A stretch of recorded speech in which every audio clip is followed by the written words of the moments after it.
mind! This silver starling sounds really nice. Forget that. She's huge. I should have dressed up as her for nightmare nights. Yeah, don't do that. She wouldn't like that. Huh? Just trust me. Now, shall we? Midnight cowered in fear as she faced the massive, looming, shadowy figures. Her ears went flat against her head, her tail was tucked between her legs, and she shivered as if the coldest winter had crept into her stomach. Endless darkness surrounded the young wolf, as the three looming figures seemed to grow from the darkness like a tree. Their voices, sinister and cruel, echoed loud and clear through this horrifying place. Get away! Get away, you vicious animal! Yelled the shadowy figure on her left, which seemed to take the shape and form of her mother. Though, unlike her real pony mother, who had gentle eyes, this figure's eyes burned hatred like ferocity of the sun. Mom, Dad, it's me, please! Midnight yelled, as tears fell from her cheeks. Get out of here, you Tartarus dang beast! The second shadowy figure shouted as it stomped its hoof, this time sounded and appearing like her father.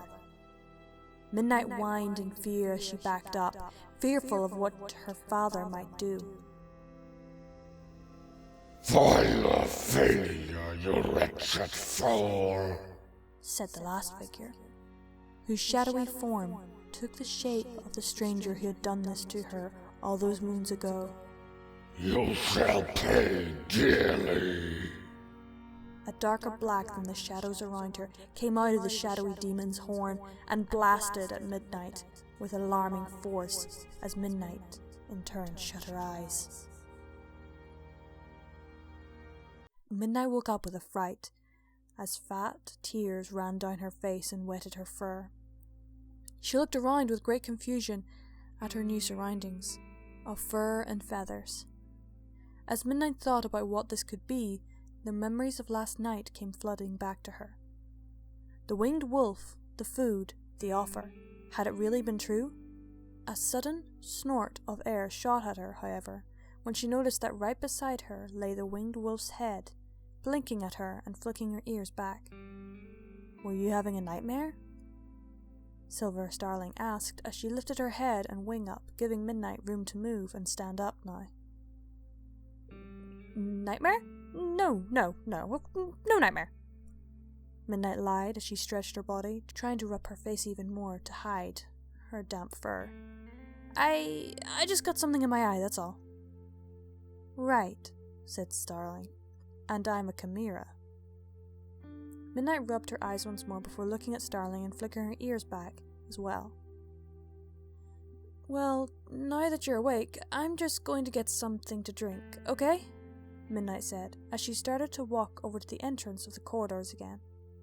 Midnight hadn't even made it to the edge of the straw when she suddenly felt herself lifted up gently by the tail and placed on the straw, while a sound came from Silver.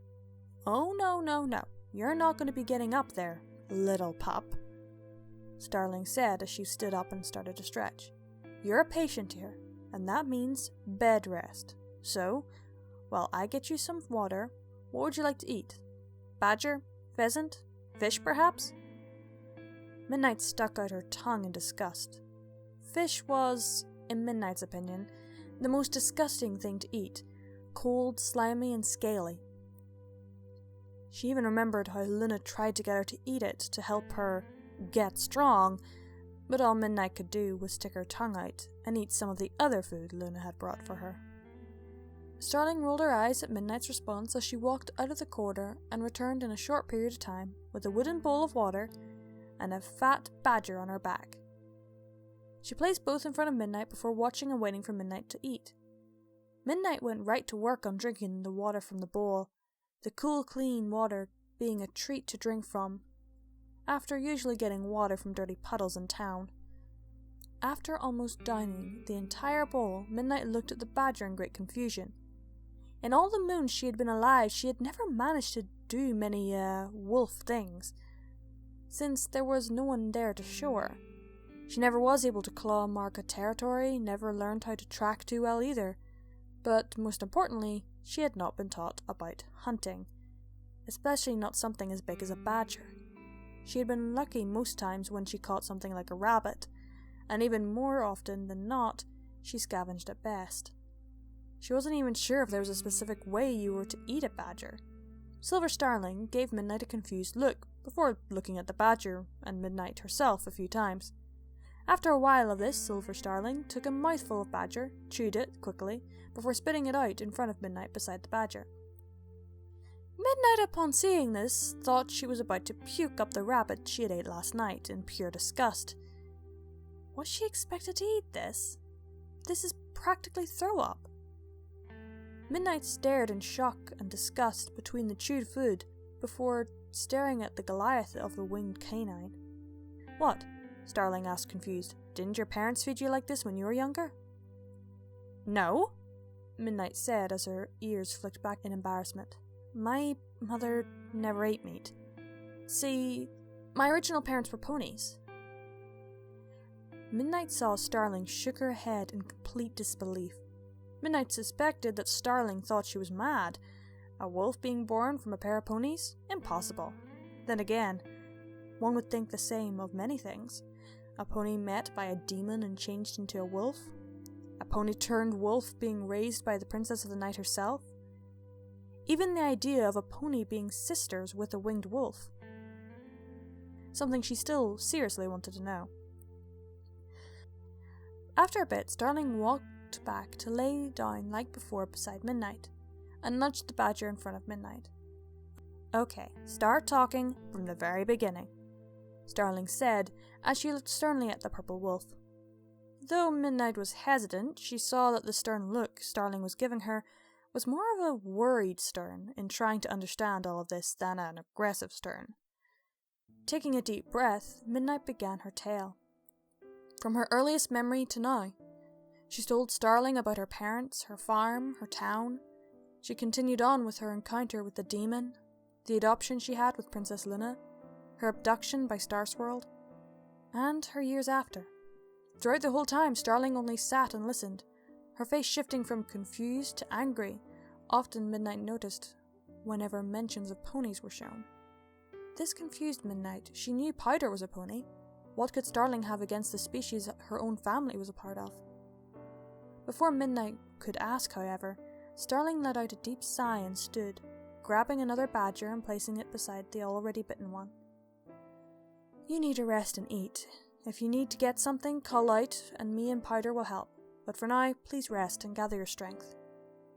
Silver Starling said as she turned and walked out of the room, seeming to be suddenly very angered by something. Midnight grew confused when her curiosity got the better of her, and she called out to get Starling's attention. Only to get the attention of something else. Powder, who had wandered by as Midnight had called out, came trotting into the cave. Do you need something? She asked, her head cocked to the side and confused. I was hoping to ask Starling something, but you might be able to help, Midnight asked nervously. How are you and Starling sisters? I mean, biologically it's impossible, but even then, she seemed upset when I mentioned ponies. But you're a pony, so... was all Midnight could ask before Powder roared in laughter and wiped her eyes from some tears that formed. Me? A pony? Powder called out, as she laughed before she was enveloped in blue magic. And before Midnight stood a creature that looked like a pony, but was also a bug too. Midnight suddenly realized that this was the weird pony bug smell she had smelt yesterday, and up until now, completely forgotten about. I'm a changeling, silly pup, she said, as she buzzed her wings and flew above the purple wolf. And as for how we're siblings, that's for Starling to tell. The changeling chuckled and flew off down the tunnel again, and quickly ducked out of sight and into the labyrinth of tunnels. After that encounter, the hours passed onto days, and slowly but surely Midnight felt herself getting stronger and stronger each day. Her fur quickly was replaced with thicker fur. She could see her ribs had been hidden, and that she had not felt hungry in the longest time since she lived with Luna. But there weren't just physical changes, but mental ones too. Almost like instinct, Midnight saw herself as the lower tier of a pack of 3 individuals. In her eyes, Silver was the leader, bringing her food and water and other things, seeing that through the week she seemed to lead the others, even if she and Powder were siblings, and seemed to be the one who defended the cave from possible threats. Powder she saw as the beta, if not the leader herself too. Though the changeling she had learned was far more easygoing than the winged wolf sister she could tell Powder made many of the decisions too, and was the one who brought plants and extra water when Silver forgot. Finally, Bandit seemed like the real puppy of the group, and acted towards Powder as a good friend, and Starling as a mother. She also picked up many things as she observed, and had time to think, like how much water she was needing and how much food she needed to stay healthy. And she realized more and more how much she truly needed to learn. Fear crept in her as she started to realize how unprepared she was, as now she was about to go back into the wild. On the night of her last day in recovery, Midnight decided to try and talk to Starling about her fears, when she noticed that Winged Wolf had not come to check on her for the night. Though it had been a few nights now that the wolf had stopped sleeping beside her to ensure she was alright, every night before bed she still came to check on Midnight to see if she needed anything. Curiously, Midnight made her way out of the room and turned into the tunnel where, to her great surprise, she heard something that sounded like laughing. Following it out into the opening, Midnight saw at the entrance of this whole place the same one she came from almost a week ago. Midnight saw Silver, Starling, Bandit, were just starting to let out a howl in a singing manner, as Powder smiled and seemed ready to sing a song. Feel the rhythm of the forest, feeling the love all around. And when I sing your name out loud, my heart skips a beat. Midnight wagged her tail as she smiled. She knew the song, or at least a version of it. It used to be sung in her town ages ago. Memories flooded back of her parents, town meetings and feasts, great entertainment and nights of wonder. Her smile widened as Bandit seemed to take over for instrumental howling as Silver Starling joined in. So let the sun shine down on Everfree. Open your heart and come along. Gonna live my life until it's gone. Raise my voice and sing this song. The singing was lovely. Not superstar quality, that was for sure, but it wasn't the great quality of singing that made it lovely, but the heart and joy the two were having as they sang. Midnight found herself bouncing her head along as the two continued to sing along together. The rhythm of my heart is beating like a drum, with the words I love you rolling off my tongue. Never will I roam, for I know my place is home. Where the ocean meets the sky, I'll be sailing. The two singers started to stamp their paws and hoof, and swished their heads side to side, getting into the dancing under the full moonlight. Soon Starling stopped singing as she joined Bandit once again, howling out the melody of the song in an a cappella style. Powder in turn, while still stomping and dancing to the music, while singing the next verse. Born in the shadow, born to the tide, and the ships that we sailed will live inside, like a river that runs to the ocean. Midnight by this point was bobbing her head and jumping in a spot ready to burst out and sing, which is the precise thing she did. Lighter than a feather flowing down the tide.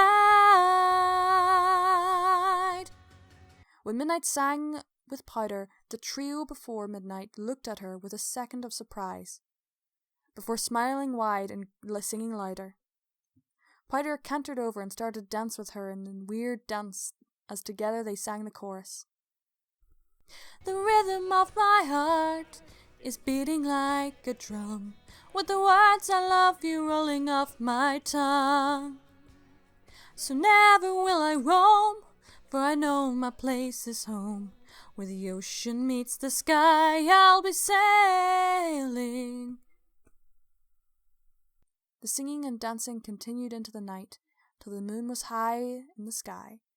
The four beasts singing and dancing as the moon rose to its highest point before the group stopped singing and sat down chuckling. Midnight laughed and smiled. It felt right being here and spending time with this trio, and just feeling like she was with a sort of pack. Gathering the courage she had mustered, Midnight blurted out, "Silver, I want you to train me to be a real wolf." The laughing stopped as the Tanuki, Changeling, and Winged Wolf looked at the purple one, and then back at each other. Silver Starling then gave a smirk and chuckled. "I only will if you promise to stay here during your training. I don't know where you've been living, but you need a proper home, and no apprentice wolf is going to live way out in nowhere while she's under my care. So by the fur and claw, if you're willing to stay here, I'll train you." Midnight's smile was as wide as the horizon when she jumped around shouting yes in response. When Pounder, Bandit, and Silver Starling heard this, they all cheered and let out whoops and hollers of joy.